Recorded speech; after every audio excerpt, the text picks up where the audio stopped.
What about the Jauan Jennings pick, considering his willingness and their availability? Obviously, things are at a standstill right now. No one's quite sure what's going to happen. If he's not playing 17 games, if he's not out there every game, I still feel optimistic that he's going to be out there for week 1 against Seattle. Matt, what's the most people that have ever been in a fantasy league in which you play?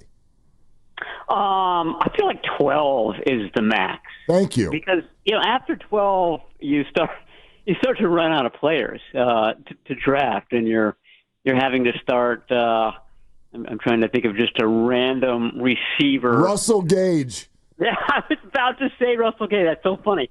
Yeah, you'd have to draft Russell Gage in your league. So that's a rule. Never go above 12 players, and never draft before Labor Day, I would say, is another rule. That's pretty late, though. That's, I mean, it takes a lot of coordination. Guys like me, Matt, who have too many leagues. If you save them all for Labor Day, like you're busy the whole week.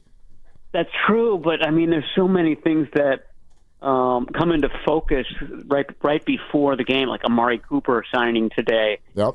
And there are going to be more moves like that probably throughout the week. So, yeah, I mean, if you had picked Isaac Guerendo last week and then the 49ers signed Brian Robinson, you might not be quite as high in that Isaac Guerendo pick as you were prior to the trade. What about the Jauan Jennings pick that will be made, I'm sure, by somebody in this cockamamie 16-team league? Where would you put him on your fantasy draft board, considering what we know right now about his willingness and their availability? I would still draft him. I wouldn't draft him really, really high because I think that he's somebody that could get a lot of reps early on, and then everything goes according to plan for the 49ers. He probably doesn't get as many targets later in the season because you've got Brandon Ayuk, you've got Demarcus Robinson, etc. But, I mean, obviously things are at a standstill right now. No one's quite sure what's going to happen. I will say, though, that he's got a lot of money tied up this season in incentives. So, if he's not playing 17 games, if he's not out there, every game, more unlikely to reach those incentives. So basically I'm saying he has an incentive to get something done and to get onto the field. The 49ers obviously have an incentive to do that as well, given the state of their wide receiver room. So I still feel optimistic that he's going to be out there for week 1 against Seattle. Matt, are we comfortable officially just saying that this is a holdout and not an injury? No, I'm not. We don't know. Some holdouts are so public that everything that's going on. Jauan Jennings has decided to not make himself available. His Instagram post the other day suggests that it is. He certainly wants to get a long-term deal done. It just doesn't seem like that's in the offing right now. Now, whether he takes that to the next level, whether there's more issues once the week of practice before the Seattle game starts, I don't know yet. Kyle Shanahan and John Lynch will talk to the media. Their initial roster is composed, so I can guarantee you that the first 13 questions will be Jauan Jennings related. And when you look at tomorrow and cutdown day, how do you think they're going to navigate this with, assuming that they don't have resolution with Jauan Jennings? Are there some receivers that might get kept temporarily while Jauan Jennings is still trying to figure this out? Yeah, I mean, I can't see how they can avoid doing that. And we're talking Russell Gage, we're talking Robbie Chosen would probably be the two veterans that you would keep around. And it's a good, argument between those guys. Who would you prefer? Right now, Russell Gage isn't even practicing. He's got a knee issue. So, it might be down to just one, Robbie Chosen. I do think that the 49ers are going to scour the waiver wire. We learned today what we probably expected was that they were in on, or at least interested in, Amari Cooper. Not interested in paying Amari Cooper a lot of money because they're sort of in this awkward situation where they don't have any receivers to begin the season, but by midseason they could have their whole core of receivers back. So you don't want to commit a lot for someone who's only going to have a bit role with your team. But I do think that, the waiver wire will be something that they look at very closely because that's something where you don't have to commit a lot of money to somebody. If Kendrick Bourne is made available, and some people in New England think that's the case, that to me seems like an obvious add. Someone who could come in very quickly and get up to speed with the offense and help you out even as early as week 1. So there are maybe a few guys in that category. But for the most part, it's Ricky Pearsall. It's hopefully for the 49ers, from the 49ers point of view, Jauan Jennings, and then Sky Moore. Those are your 1, 2, and 3. And don't ask me to name 4 through 6. Right now, that's a little bit up in the air. What I just wrote about in The Athletic is that on the flip side of things, they are deeper at running back. They do have a blocking tight end this year. They're one of the few teams that have a fullback. So theoretically, they could just slightly change their philosophy. If they're weak at wide receiver to open the season, maybe they go a lot of 2 tight end sets. Maybe they go a lot of 2 tight end, 2 running back, 22 personnel. They at least have the option to do that if there's a true crisis at wide receiver. By the way, while we're on receivers, Matt, it was reported earlier today when Amari Cooper went to the Raiders that the 49ers were one of the teams calling and were potentially in on him. Is that your understanding as well? I don't know that from my reporting. I think that's Diana Rossini, my colleague, was reporting that.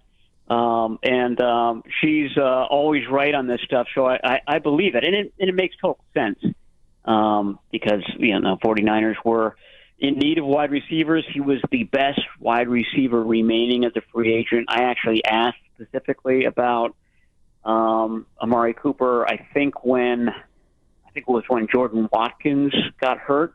And Shanahan said, these are some of the things that we're going to have to think about if this continues to be a problem. So would not be a surprise at all if Amari Cooper was on their call list.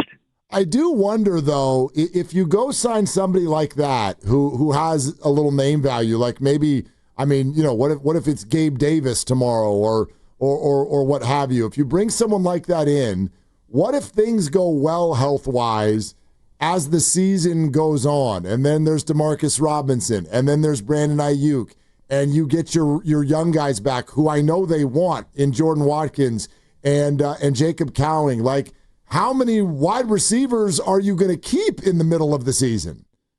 Yeah, that's the counter argument to adding a big name guy. That after week 6, you might not need that guy.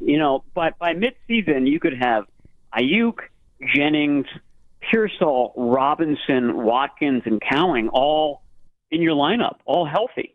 And Sky Moore. I didn't even mention Sky Moore there. So it does sound, like they could have an embarrassment of riches at some point. The counter argument to that, and I'm sure there are thousands of 49ers fans screaming right now in their cars, is that between now and week 8, there are bound to be additional injuries at that position. So you can make the argument that you can never have enough wide receivers, especially on this team, especially given the injury situation that they've had this year. But yeah, I do think that it's going to be somewhere in the middle. They could find a serviceable wide receiver, somebody who knows this offense, has been either with the 49ers like a Kendrick Bourne, or who has played in Green Bay or Miami or one of these other places, Los Angeles Rams, where you could easily come in and hit the ground running in San Francisco. How big of an addition is Brian Robinson to another room that seems like it might be a little bit thinner than what the 49ers want? I think it's big. I think it's potentially very big. I think the 49ers, they feel like Christian McCaffrey is back. He looks like himself. But, he's a running back in the NFL, and he's approaching 30. So you can't rely on him to be a 17-game starter. And then they look at the number 2 back or their former number 2 back in Isaac Guerendo, and you look at his injury history. And they just needed another reliable body there, and they got a big body. And like I said earlier, I mean, this could be a team that maybe runs the ball more than it throws the ball to begin the season. They have the wherewithal to do that. I think that the Luke Farrell, he's the big blocking tight end that they signed in free agency. That could be a big component of this. I think they end up going to tight end a lot more than they did last year. They barely did that last year. And I think it's something that they want to do a lot more, and that would allow you to get away with having fewer wide receivers.